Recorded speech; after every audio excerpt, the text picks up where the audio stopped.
Brandon, you have the floor. Well, yeah, sorry about my voice. I just came back from LA. I do investments pretty much for JP Morgan now. I used to work for a company called William Morris Endeavor. I used to be a talent broker for them, and I used to run what's called asset management. I retired when I was 24. I'm 28 right now. Pretty much now I work as a business manager for people like 2 Chainz, Diplo, Skrillex, all sorts of people. So pretty much I made my millions in raves, take it or leave it. Pretty much EDC, I founded Hard Festival with Gary Richards. So yeah, I've been around the block. I mean, I can teach you guys, if you guys want to learn technology, I went to Harvard for technology, computer science and engineering, and a minor in business. Pretty much, time management is really important, to be honest with you. And going back to that, I could actually teach you a skill right now that'll make you $1 million. I learned it at Harvard. Every single person uses it. Gmail is based on this skill. Your phone is based on this skill. Every professional uses this skill. It's called GTD. I don't know if you've ever heard of it. Getting Things Done by David Allen. It's a book. A gentleman by the name of David Allen made it. Pretty much every single large executive uses GTD to manage their day. Why? Because it's almost impossible to have a schedule. Just because you live in an ever-changing world. GTD is a frame, kind of like a change of mind, if you will, on how you can process the things that actually happen to you. For example, one of the things that GTD tells you, if it's under 2 minutes, don't think about it, just do it. Don't write it down. The big thing about GTD is writing everything down, putting it all in the inbox, and then processing it throughout your day. So you can schedule out your day as you kind of see fit. What context? That's a big one that I use, because I go a lot to New York. So, being on the subway, being in a taxi cab, that's like an everyday thing, So I go through my context. What can I do in the car? What can I do, on my phone? What can I do on my computer? What do I have right here, right now? What can I do right now? Knock it off my schedule. That's what GTD is all about. The new big thing is basically that's how we kind of know who's in control at JP Morgan is, can you get your inbox fully cleared out by the end of the day? That's a big one in JP Morgan.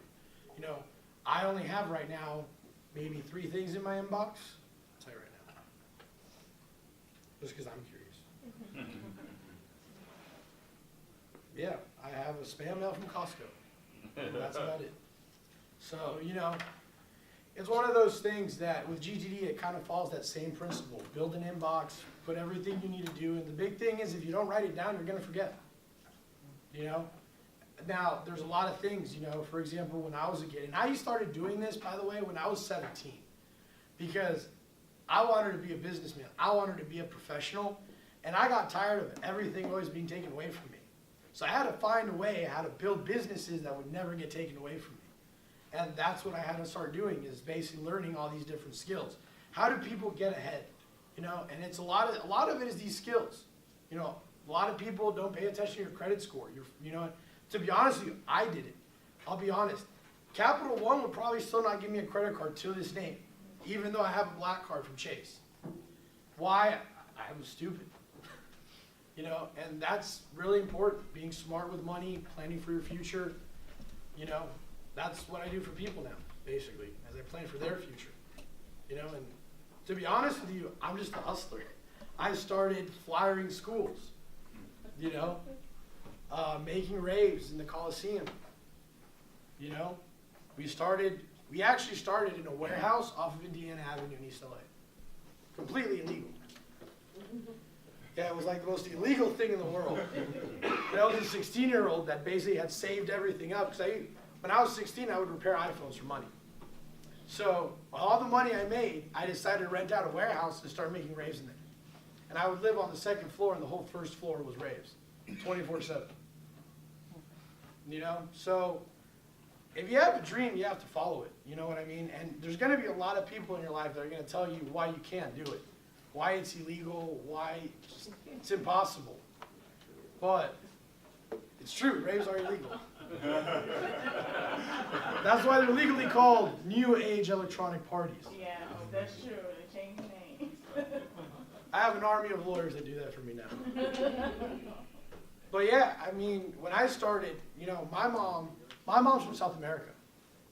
So for her being a musician of any fashion is basically being a drunk, or being a washout, or basically being a failure. And I won't lie to you, a large part of my hustle was to kind of show my mom, screw you, I can do this. And to be honest with you, my only investor for hard was my father. He gave me $50,000, told me I was batshit crazy, and there's no way that I was going to get 30,000 people into a show in 3 weeks. Thanks to the frat houses, it happened. So it's one of those things that if you put your mind to it, you could really do anything you want to do. So that's the important part, especially with being a musician, because, you take someone like Wes, which is Diplo, which is probably one of my best friends. I met Diplo when he was a 4th grade school teacher up in Mississippi. And I signed this guy because this guy would not stop sending me his demo. Every single day, new song, new demo. He's like, dude, you sent this to me already. Like, I have 5 copies of the same song and they all suck. But it was the guy's drive that got me motivated to work with him. Give him some shows, see what happens. And now I think he's rated as the 2nd best DJ in the world. He's charging about $150,000 an hour. So, and this is a guy that I used to have to package him into other people because nobody wanted it. But if you wait long enough, your time will come. It's a matter if you're going to be there to see it. Because especially with DJing, that's a tough industry. And music production in general is a very tough industry. Because of the constant engagement that people have. In the sense that, nowadays with Ableton, you can crank out a song in half an hour. And you can put it on SoundCloud. Nowadays people don't buy music anymore. They consume it. So basically the way it works is we get paid every time you play the song. On SoundCloud, for example, we get paid 18 cents every time you play the song. On YouTube, we get paid 34 cents every time you play a music video. So if you take all that, it makes a lot of money. But yeah, that small hustle anymore, it doesn't really exist. Really, it's go big or go home. And I preach it because of the fact that with me, I overcame a lot. An 18-year-old running raves in Los Angeles. The city was all over my shit. The bank wanted to arrest me because I would bring bags of cash to the bank. They thought I was a drug dealer. I didn't know there was such thing as a money drop, that you call the bank to pick up your money. I went into the bank one day and I was like, hey, can somebody help me with my trash bags of money? And they were like, yeah, that shit don't fly here. And I'm from Newport Beach, just so you know. So I was like a rich kid. I grew up in a nice neighborhood. My parents had money. I didn't know, but I almost got myself arrested. But yeah, they said, if you stick with your dreams, anything is possible. It really is. It's just a matter of dedicating the time. As the previous gentleman said, I get up at 4 in the morning. I go to bed at midnight. Yeah, I sleep 3 hours a day. Now, I'm not saying everyone should do this, but Thomas Edison actually believed that 3 hours a day was all you needed. Anything beyond that was inefficient. And Nikola Tesla took it a step further. He actually split these 3 hours a day into 20-minute intervals throughout the whole day.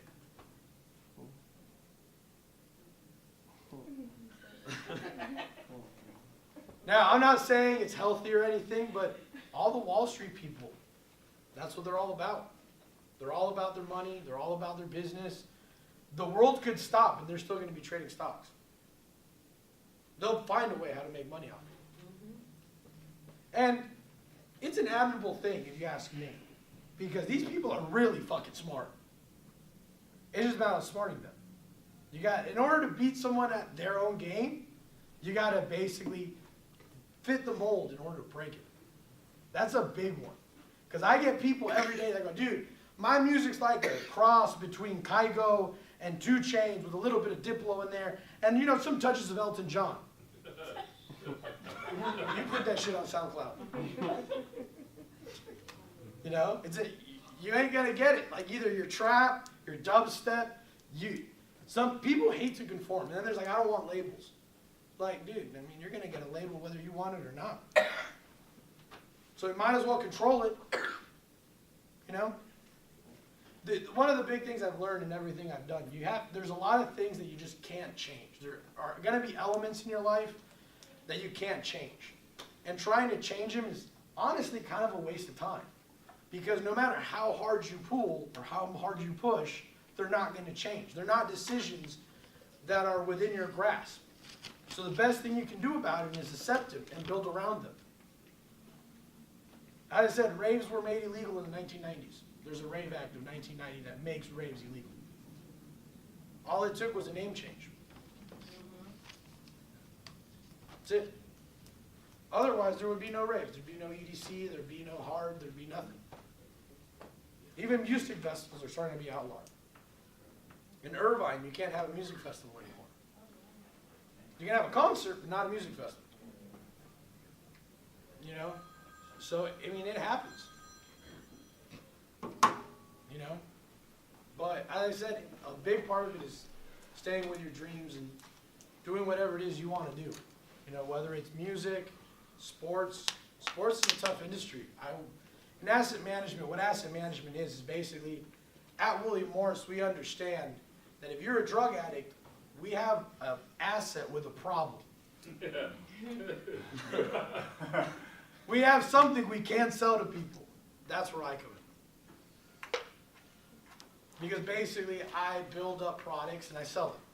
And actors, actresses, even sports, it's all a brand. It's all about branding. Yes. You went from raves to William Morris? From what? You went from raves to William Morris? From Rams? From Raves. raves. Raves? No, I did raves for William Morris. For William Morris? Wow. Really? Electronic music division. Yeah. What are raves? Raves? You don't want to know. PG version, please. It's a lot of people just dancing pretty much. It's a dance party, basically.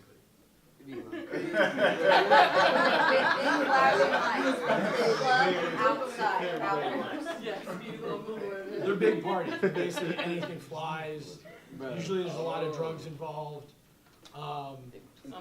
It's something you don't want to go to. Yeah, bro, don't There you go. go. Let me put it to you this